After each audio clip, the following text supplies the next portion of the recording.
We've been going through the Sermon on the Mount. We're going to continue to go through the Sermon on the Mount until we're done with the Sermon on the Mount, which will be in a few weeks from here. But we're just at the beginning of chapter 7. If you're not familiar with the sermon, it's Matthew 5, 6, and 7. So we're starting the final third here. And I got a question for you. Do you guys think that people really change? Good. You know? There's a lot of folks that just don't believe that people change. And I think, obviously, when we get to a certain age, it gets less and less likely that we'll fundamentally change. That window seems to close slowly as we get older. But that question is a good one. Do people really change? And, of course, the answer is yes and no. Don't you hate when the answer is yes and no? So maybe a better way to put this is that it's a qualified yes that people change. Obviously, I believe in change. I'm in the business of change. If I didn't think people could change, it would be very difficult to be a pastor and do what I do.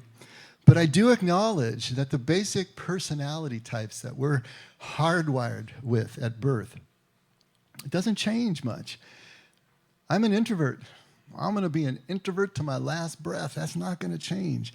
Those of you who know about the Enneagram, your Enneagram type really doesn't change. It is what it is. That part doesn't change. But think about, from our earliest childhood on, the parade of hurts and traumas and neglects and betrayals that cause us to create programs for happiness and survival that we're not really even conscious of, that become core beliefs way down in the unconscious that we're wholly unconscious of because that's where they are.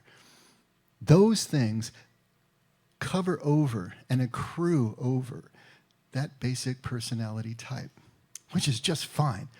Doesn't matter what number you are in the Enneagram scale. It's perfect as long as you are balanced in that. But all of these hurts create these programs that cover everything over, and that unbalances us. From a healthy number, you become an unhealthy number because of all the fears that are now present that are driving us in obsessive compulsive ways. Those are the things that can be changed. We created them. Our environment and the people around us created them, and we can uncreate them. I'm not saying it's going to be easy, but it is possible.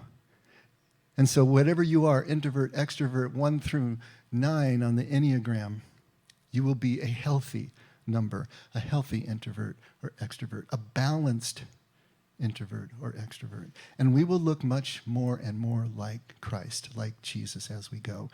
So yes, I do believe that we can change. So I have a follow-up question for you. Can we change another person? Can we fix them when we realize that they are broken? Now, this is something that goes around and around the tree because we're always trying. You know, husbands and wives and parents and loved ones of every stripe. If you're in the program, you know what I'm talking about. We're always trying to change people. We can help them, certainly, right? We can help change the circumstances that they're in that have created a lot of the problems that we see. But does that really change them? I just mentioned recovery. I can't tell you how many parents I've seen anguish over their children and doing everything that they can to change them, to fix them, to get them off of the drugs that they know are eventually going to take their lives. They agonize over it. They're trying to change. Spouses are doing the same thing. And they keep trying, you know, with their support, with rehab, money, also love and forgiveness. But no matter what they do, the change that we see on the end of all of that is pretty much random. It doesn't rise above the law of averages. Some change, some don't. Last week we read a story about Mr. Rogers. I don't know how many of you were here, but the story of Mr. Rogers where he went to hear a preacher as he was in seminary. This is early on in his life. He went to hear a preacher that he heard a lot about that was supposed to be a great expositor, a great orator, and he wanted to take notes and learn from this guy. And he went there with a friend, a woman from the school that he was at. And he got there, and he was really disappointed because that preacher he wanted to hear was out of town. And so the replacement, a supply preacher, he called him, was an old kind of doddering guy. And the whole time that he's preaching, Rogers is just fuming, and he's, gigging the guy on everything that he did wrong all the way through, and breaking all the rules of homiletics. And at the end of it, when it's mercifully over, he turns to his friend to start complaining about it, and he just sees tears streaming down her face. And she says to him in a whisper, "He said everything I needed to hear." That was the beginning of a huge change for Mr. Rogers. The sermon was exactly the same. It was the same for everyone who was in the room. It changed her. It touched her, at least. It's up to her to change. But he remained completely unchanged. Now, because of that experience, he started the process of change. He started the process of being present rather than judgmental. But this idea of what we can give that will change people is something that we really need to think about. Who makes the change happen?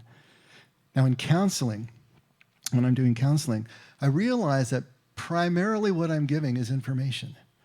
It's talk therapy, after all. I'm giving information. I can also give support, emotional support, the support of my presence, but primarily it's information and support. And really, that's the only thing that is exchanged in any session, any counseling session. That doesn't make change. That gives data. But until that is acted upon, there is no change in the person. Some change, some don't. The same information is being given out, right? Who can we really fix? Who can we really change?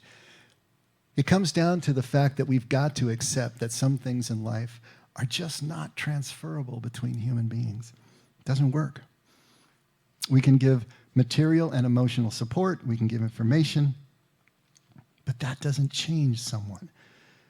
No one can give you, I can't, nobody can, give you the ability to play guitar. Give you the ability to speak a second language, or a first one. Can't give you the ability to ride a bike. Can't give you the ability to love, to forgive, to trust, any of these things. And nobody can give you the ability to change either. The most important things in life are experiential. They're not intellectual. They have to be immersed. They have to be acted on in a process over time, usually a great deal of time. How long does it take to learn a second language? How long does it take to play a musical instrument? How long does it take to learn a sport before things become muscle memory so that you can actually participate and not be thinking about what you're doing constantly? The most important things in life are experiential, and nobody can give us experience. That has to be gotten by ourselves. Now, you may be thinking, but I can give love, right? I can give love. Really? Let's talk about that for a second. How do we actually give love? What can we give when we say that we're giving love? Now, years ago, there was a book by Gary Chapman called The 5 Love Languages. You all familiar with that one? We're pretty much. And so what he says is that everybody has a love language. We have a way that we understand how love is sent and received. Trouble is, everybody has different love languages. He says there's 5 basic love languages. And if we're sending on a different frequency, if we're sending and speaking a different love language, then it's not going to be received as love, even though that's the way we think we're sending it. And so the 5 love languages are dealing with words of encouragement, service, acts of service, gifts, the giving of gifts, giving of quality time, and then touch. Those are the 5 ones that he identified. And that's a pretty good summary of the ways that we can exchange, right, what we call love. That's what we can give. Basically back to support and information. But the question is, how is it received by the person that we're trying to love? I mean, the classic thing is that the husband brings home flowers and the wife really wants him to take out the trash, right? Missing on the love languages. And so it's not received that way. And when it comes right down to it, love that is given in words and deeds and gifts and time and touch is really still only support and information until it's responded to, until we judge it. We were talking about judging last week. Until we judge it as love according to our language, according to our set standards, according to how we understand love, according to how it was displayed to us as a child, healthily or unhealthily. There's no way that that is going to actually be received. What we feel in terms of love, what we experience in terms of love, can only be given as support and information until it's received by the other person, until it's reciprocated by the other person, which then completes the circuit. Have you ever been loved by someone that you didn't want to be loved by? I think we've all had that experience, have we? You know, even just the bringing of flowers can be just a cringe because it's like, no, but this guy over here, yeah. It's all about the way that we send and receive, what we understand about love. It's about the reception. It's about the reciprocation. That's where the connection happens in love. There's this great song by Bonnie Raitt, I Can't Make You Love Me. Y'all know that one? One of the best choruses lyrically. See if I can remember it. I can't make you love me if you don't. I can't make your heart feel something it won't. Here in the dark in these final hours, I will lay down my heart and I'll feel the power. But you won't. No, you won't. Because I can't make you love me if you don't. I think we've all been there on both sides of that equation. We think we're giving love, but it's not received that way. We're giving support and we're giving information.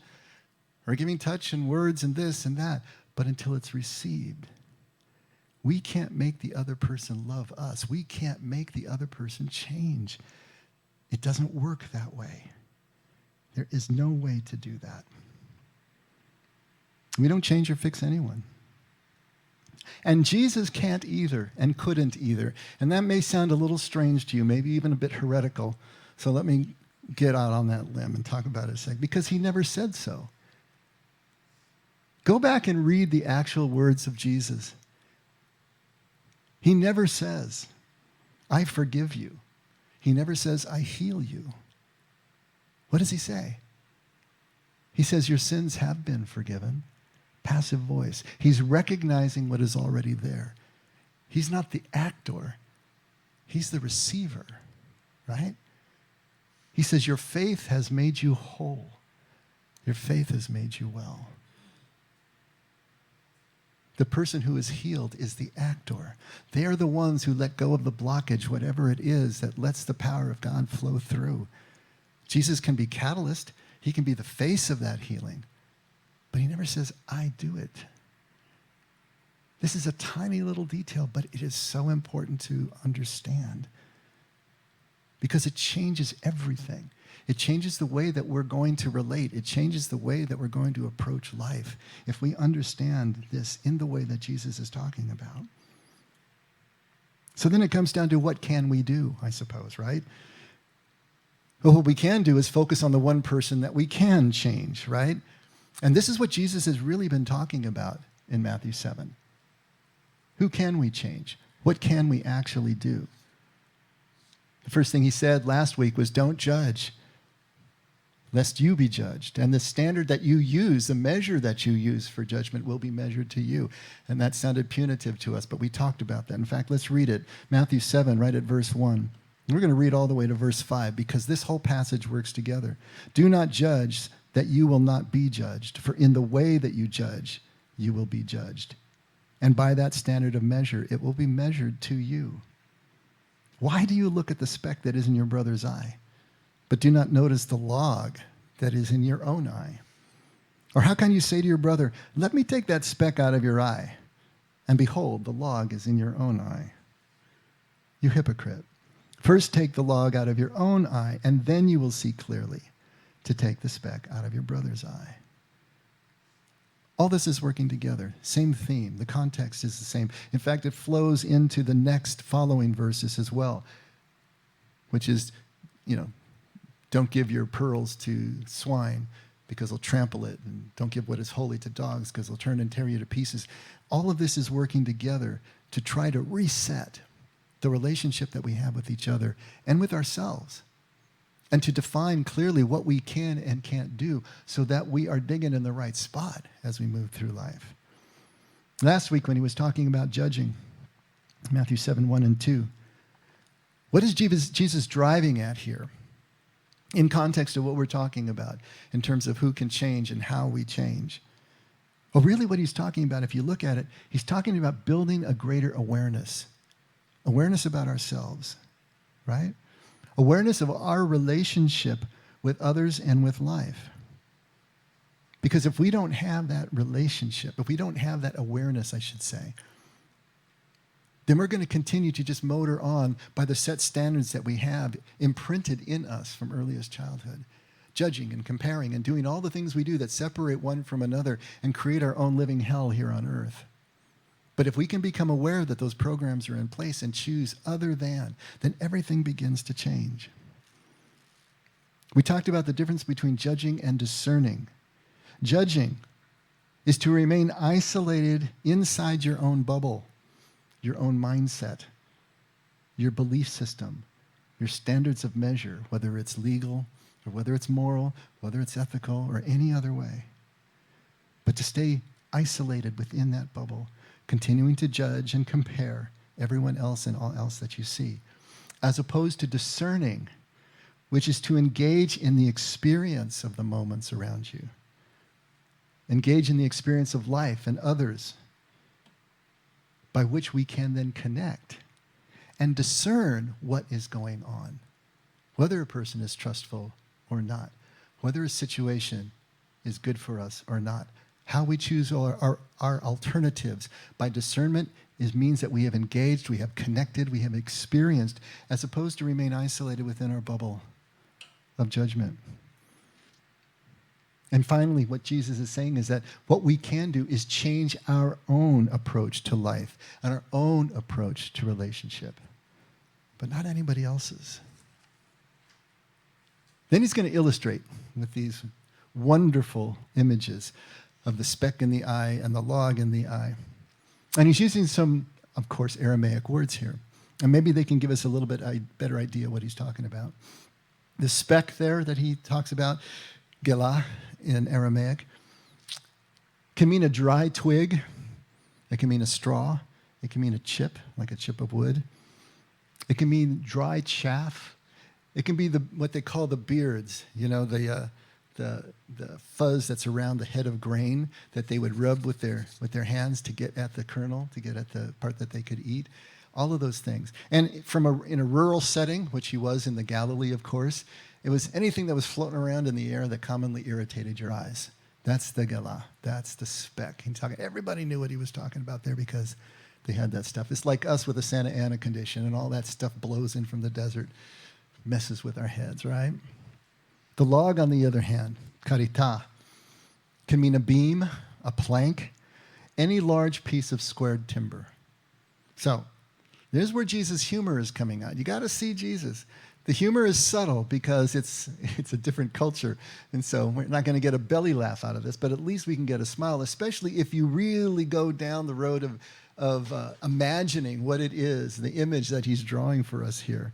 This person with this big squared piece of timber coming out of his eye, trying to take the speck out of the brother's eye. But Jesus does this a lot, especially in the Sermon on the Mount. He talks about gouging out eyes and cutting off hands and feet, lest you be led into some kind of trespass, right?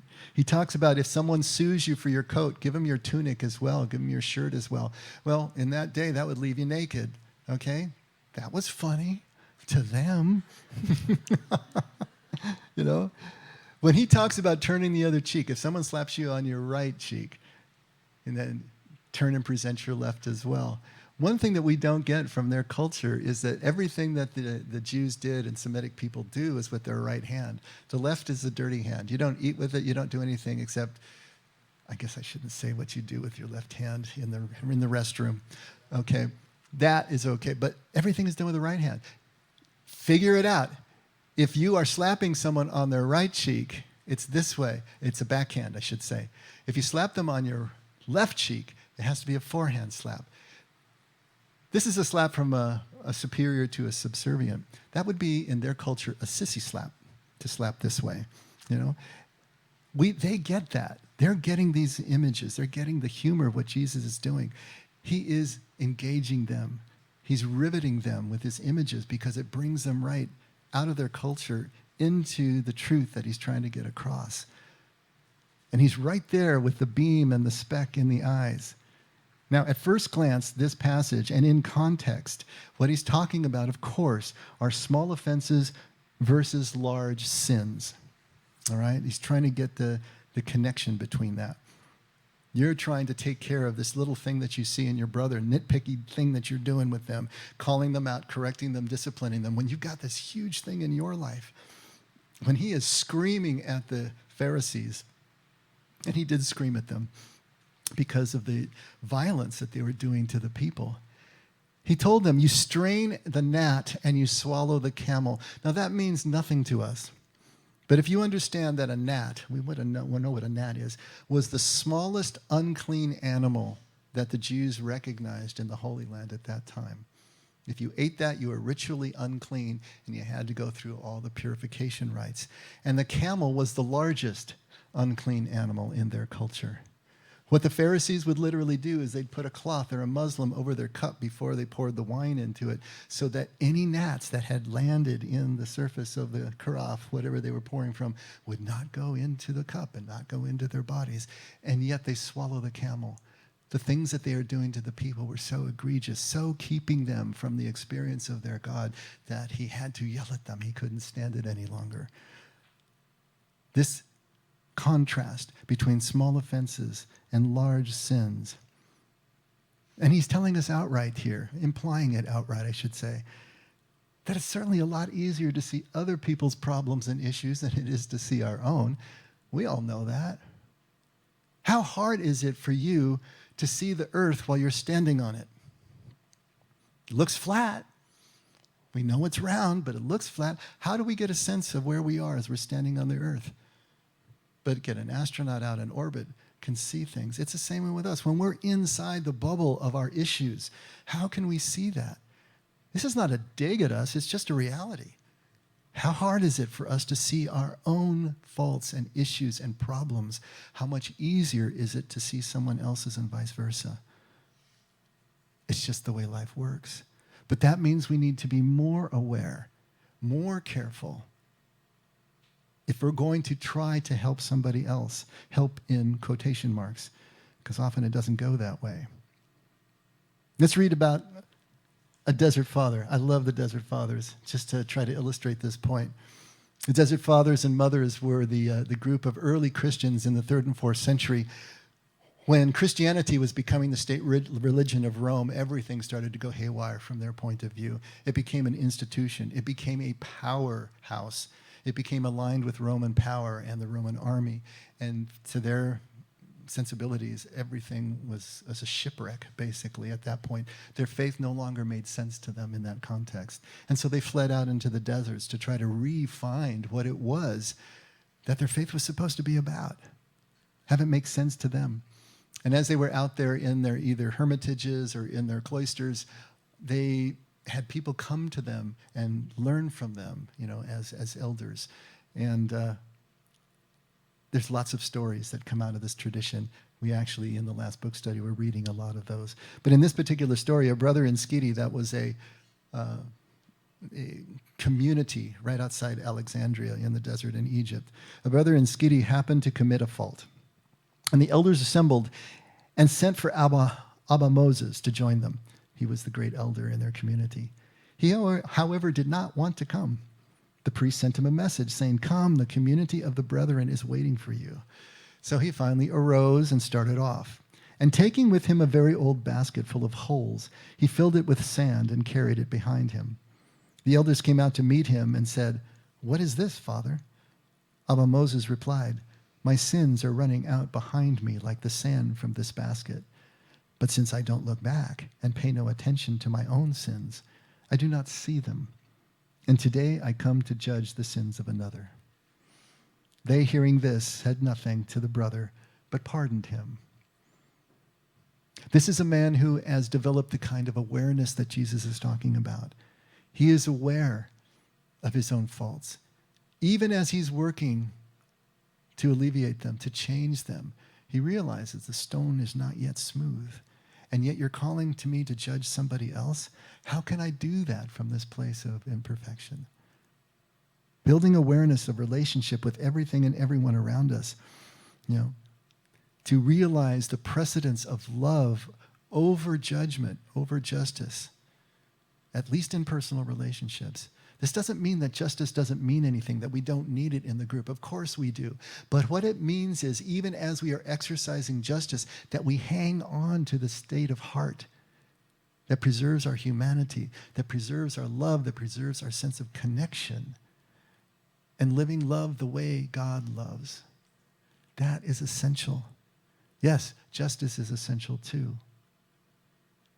But it's only going to be healing to the community and continue to bind the community together that if those who are practicing it are still coming from a place of unity and connection and a place of awareness to realize that, but for the grace of God, there go I. That kind of attitude is what Jesus is trying to promote. That kind of attitude allows us to move into kingdom, the state and the quality of life that we can achieve here and now, but only with the kind of awareness that Jesus is talking about.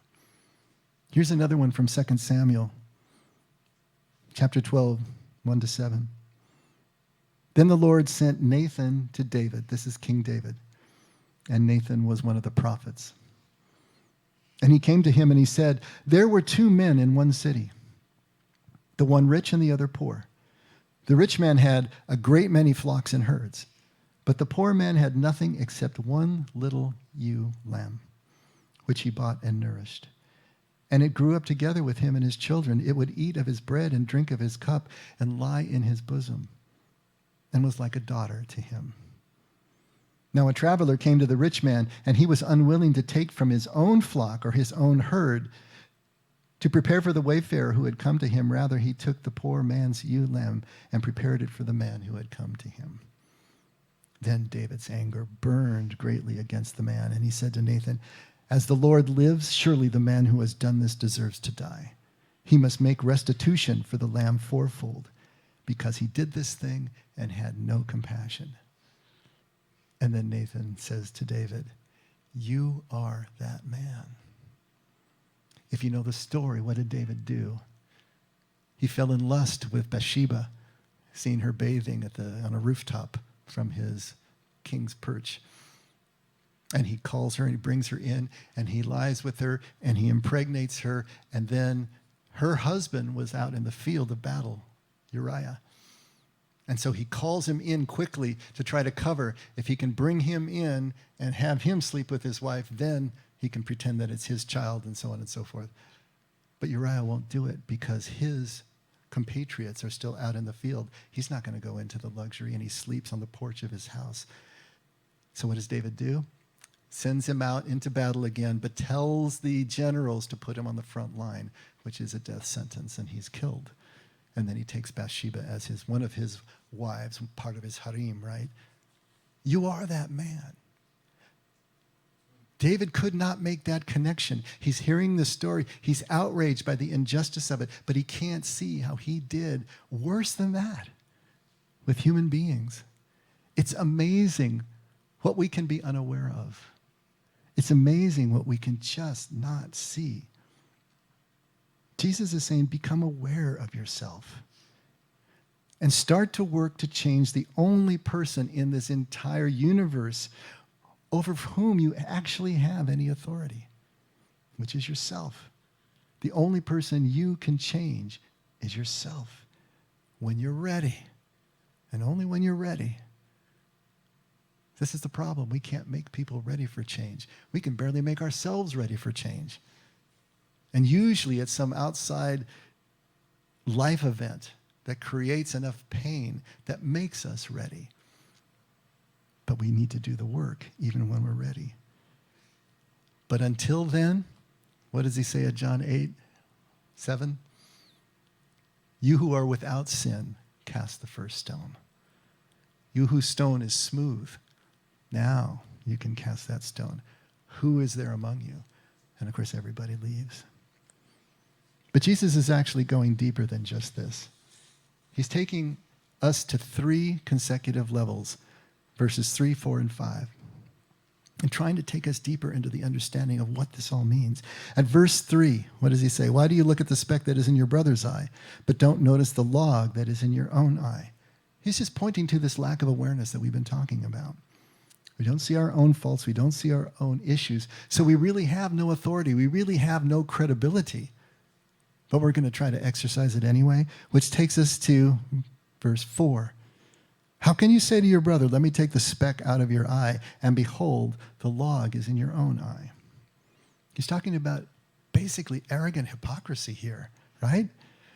Presuming to be able to discipline someone, to correct someone, and specifically to give unsolicited advice.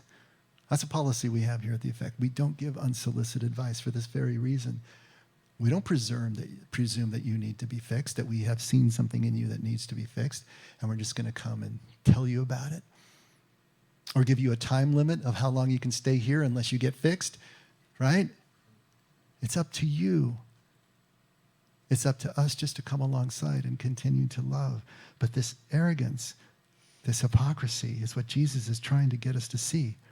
If we can't or won't correct ourselves, assuming the superiority over someone else is probably motivated by a need for some kind of self-justification or self-aggrandizement, whatever it is, but it has nothing to do with the other person and their well-being.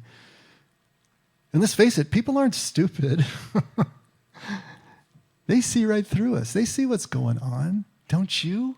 When someone's coming to you under these similar circumstances, who do we think we're fooling? Only ourselves. I know you probably haven't read Hamlet lately, have you?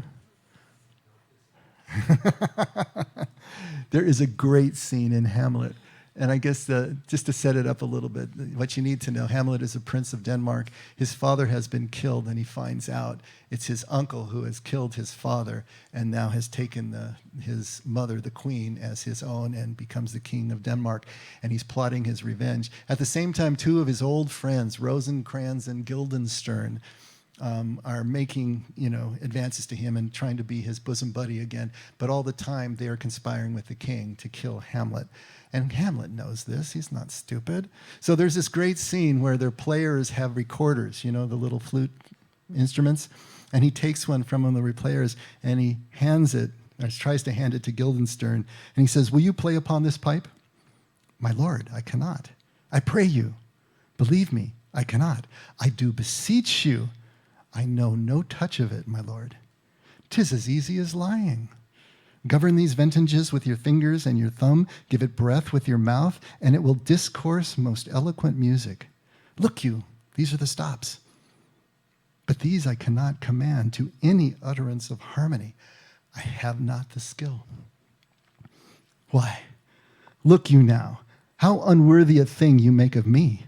You would play upon me. You would seem to know my stops. You would pluck out the heart of my mystery. You would sound me from my lowest note to the top of my compass. And there is much music, excellent voice in this little organ. Yet cannot you make it speak? Do you think I am easier to be played on than a pipe? Call me what instrument you will. Though you can fret me, you cannot play upon me. We arrogantly think that we're helping, that we're changing people, but we're only deceiving ourselves.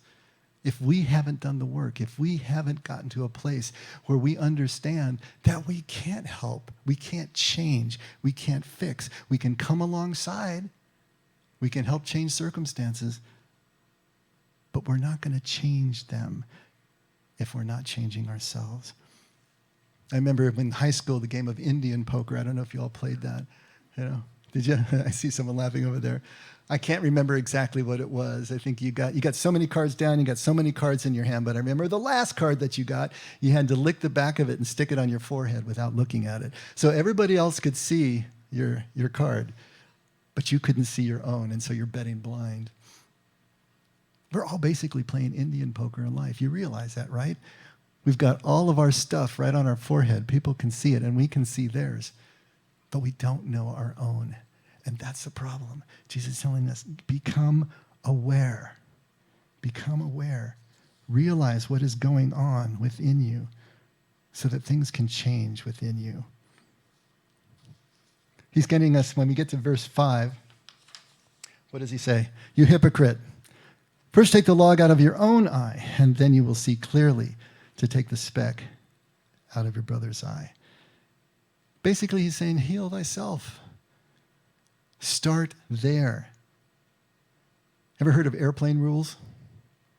You put your own mask on first before you try to help someone putting their mask on. Basically, that's what he's talking about. The Desert Fathers believed that their culture had become, and their religion and their church had become a shipwreck. But as long as they were floating about in the debris with everybody else in the water, they were no good to them. They had to swim for shore, and when they got their feet on dry land, on solid land, then they could reach in and help someone out. But only then. They had to do that work first. We talked about Paul basically a year ago in the middle of all the civil unrest of the pandemic. And Paul is here saying, obey your political leaders. Obey those in government. God put them there. Don't mess with them. Just obey them as you're supposed to be obeyed. And if you're a slave, stay a slave. And if you're a woman, stay subservient. And if you're single, stay single. And if you're married, stay married. Basically, just enforcing the status quo. And we're trying to figure out, how is this moral? How is this ethical? What the heck is he talking about? Obviously, this isn't true. But if we put it back into context, he believed, and the early church believed, that Jesus was coming back to the generation that saw him leave. He was coming back in their lifetime. There was a very short amount of time left. And in the present crisis of the persecution that they were getting it from all sides, he was basically telling them, fight the interior revolution first. Don't blow all of your energy out here fighting City Hall and fighting your culture and fighting political realities that is only going to bring the boot down harder. Prepare yourself internally for the return of your Lord.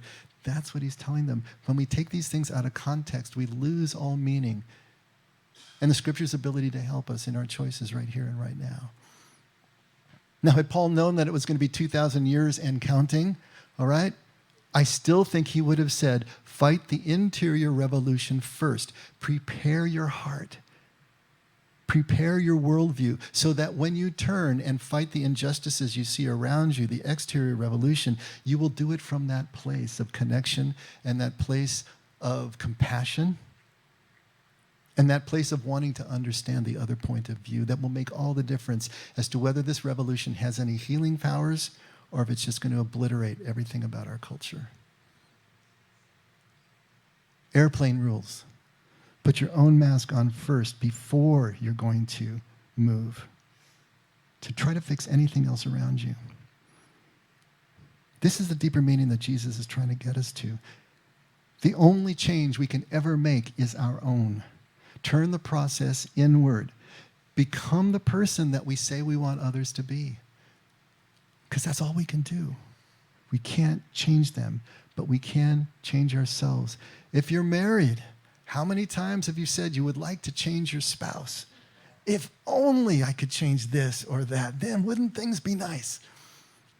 You'll become the spouse that you want your spouse to be, because that's the only thing that you can do. And if you're not doing that, then what difference is it going to make if your spouse changes? You're still going to not be on the same page. If you're single, I heard this years ago, and I didn't think it was true then, but now I realize how true it is. If you're single, you'll never attract anyone who's healthier than you are. It's a self-leveling process, And even when it seems like we've got someone who's a saint and someone who is just a Neanderthal, usually it's the guy, But there are codependency issues and other things under the surface that have brought them together. We don't grow at the same rate. We can become unequally yoked as we go. But we all start the same. So what is it that you should do if you're single? Get as healthy as you can so you can attract someone healthy enough to actually have a relationship with. And for all relationships, take the focus off the others. Become the person you want to be with. Become that person. Doesn't matter what others do. If you are that person, you're going to be attracting those who are healthy enough to have that kind of relationship with you. But also, you're going to be living in your own heaven, here, now, on earth, regardless of what others do. If you can go there, you will be able to enter kingdom regardless of what others do. Now we're getting into Francis of Assisi territory, right? Preach the gospel continuously. Use words where necessary.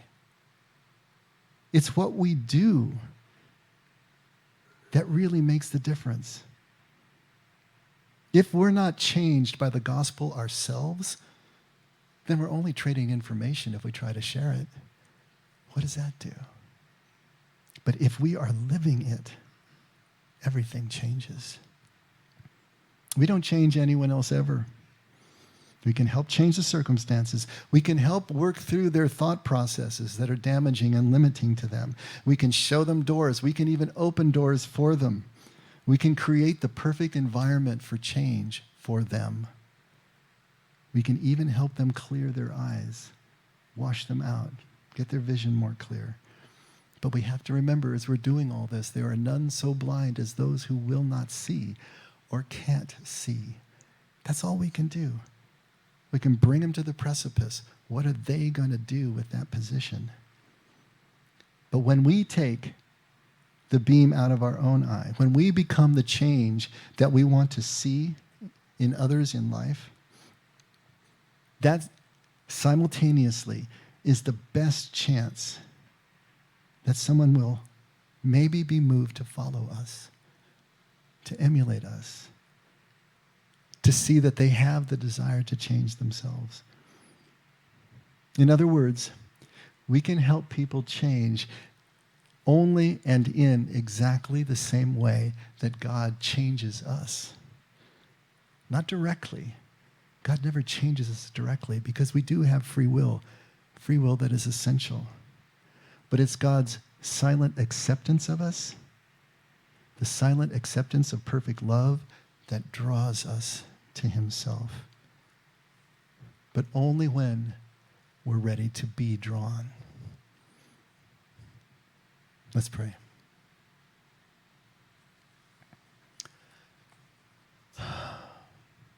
Father, you are the perfect example.